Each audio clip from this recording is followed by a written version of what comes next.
Hello, and it's me. I'm doing these sort of videos again inside a cold Land Rover, which is having its battery charged at the moment, because there seems to be a lot of motoring news about, and no one really wants to know my opinion at all about anything.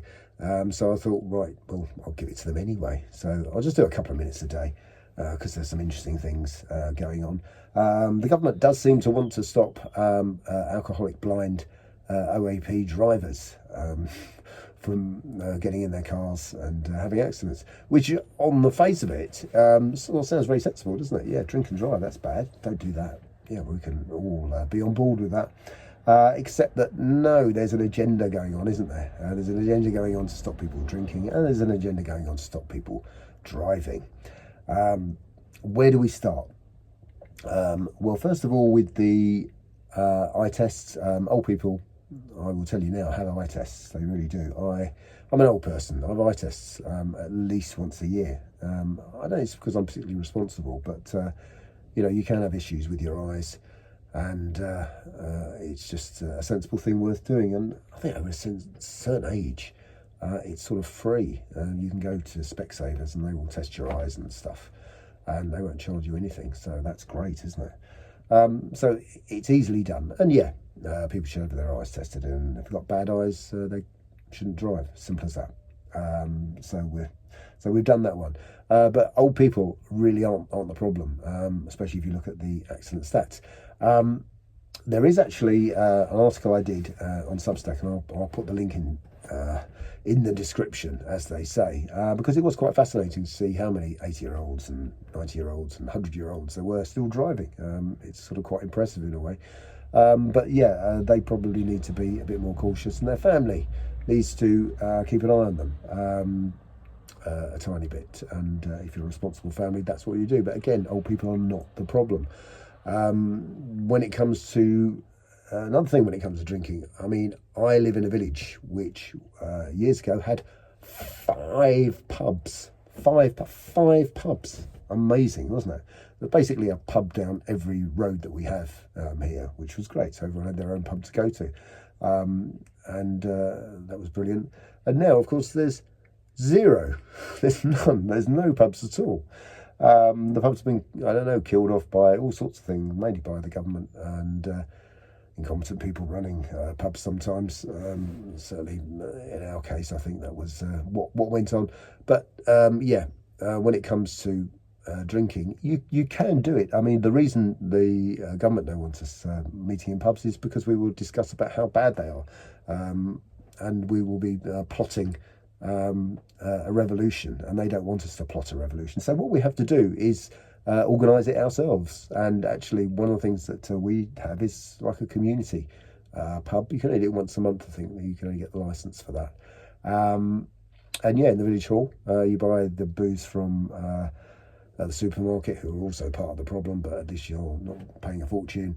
And you can sit around and have a drink, and you can walk home afterwards. So that's brilliant, isn't it? So there's no worries about anything. And we can plot the downfall of everything from the village hall. So that's good. So it is possible to sort of work around this, but this is why it's being done, people.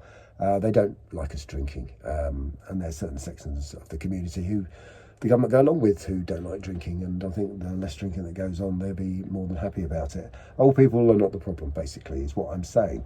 There was a video on social media in the last few days, which I should have made a copy of or got a link to, and that shows the police stopping a gentleman who's not from these parts, really, definitely wasn't born here, and he parked on some zigzags outside some shops. So the police actually did their job and said you can't park there.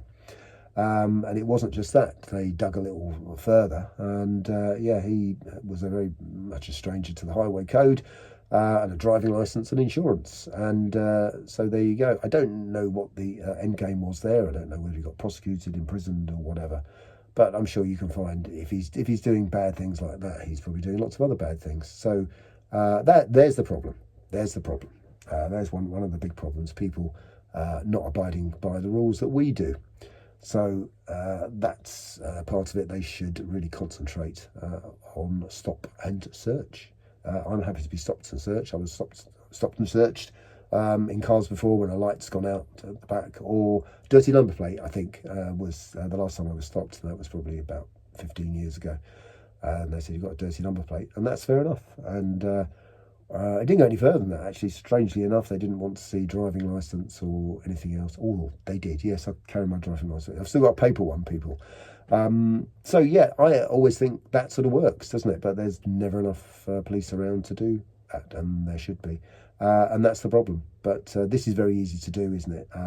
Sort of ban people from driving because they think old people might be blind, and stop you from drinking because it stops you saying bad things about the government. I think that's basically what it is.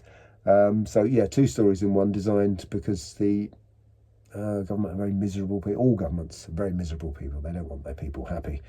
They just want to control them, and that's precisely what this is about. Yeah, conspiracy theory. I'm deep in conspiracy theories, and that's what's happening there. So yeah, I'm going to do this every single day. I've been in the garage making a lawnmower better, a sort of a tractor lawnmower, one a sort of mini, one of those, and it had holes in it, and things were coming apart.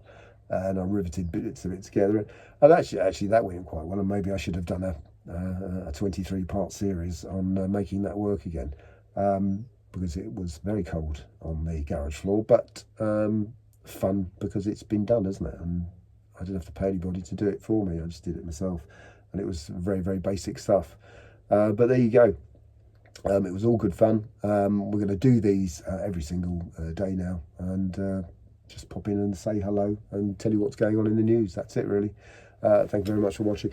Oh yeah, there's a video coming up that I'll upload later about Mark Schultz. It's something that I did years ago, and I'm going to start selling them because why not? I'm getting very old, and I need to pay for glasses and alcohol.